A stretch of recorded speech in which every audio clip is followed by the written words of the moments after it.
Dave, here we are in an industrial area, but what really is bugging me at the moment, I understand New Zealand's really not in a good financial spot.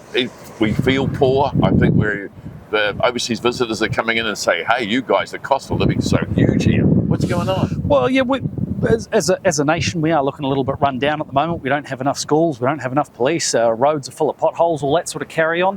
One of the things we often talk about is productivity, that as a nation we're not productive enough, but I don't think it's really well understood what that means. So one of the ways that this is measured is what's our output per worker, per employee.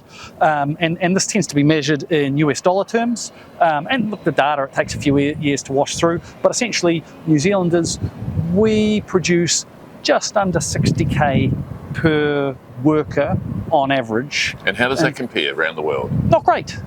Not great. Last time this was measured, we're around about 32nd. So if we're less than $60,000, the likes of UK, Australia, Canada, they're all sort of 75 or north of there. Wow.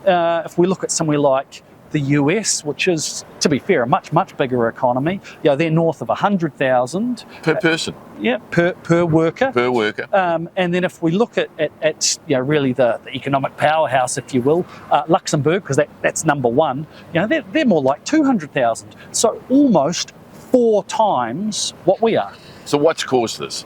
So productivity, well, you think about what sort of industries that New Zealand has. With agriculture and tourism are number 1 and number 2, and both of them aren't really huge earners per person. Tourism in particular, on a per worker basis, it's a pretty crappy industry. So can we compete overseas businesses? Absolutely. If you look at the stuff and this is where that productivity and underinvestment comes in, and the reason we're standing in a business area, a couple of things.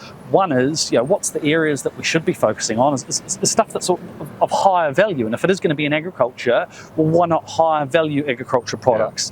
The second thing is about more investment into businesses. In New Zealand, we love putting money into houses, and a nation doesn't get wealthy buying and selling houses off each other.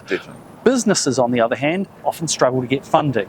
And if we could put more investment into business, then there's more opportunity for them to grow. And that's one of the things I see in my day job, is people get to a certain point in terms of their wealth, and they go, I better buy some rental properties. Well, that's an interesting point, because obviously this government's, and with good reason, want to up the wages of people. And that's very, very good goal to have.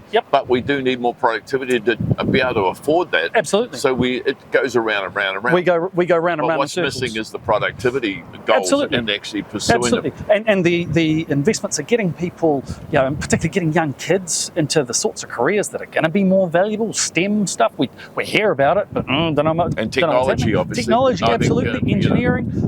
And so that's one part of it, is having the people have the skill. I think the other part is having access to capital for businesses.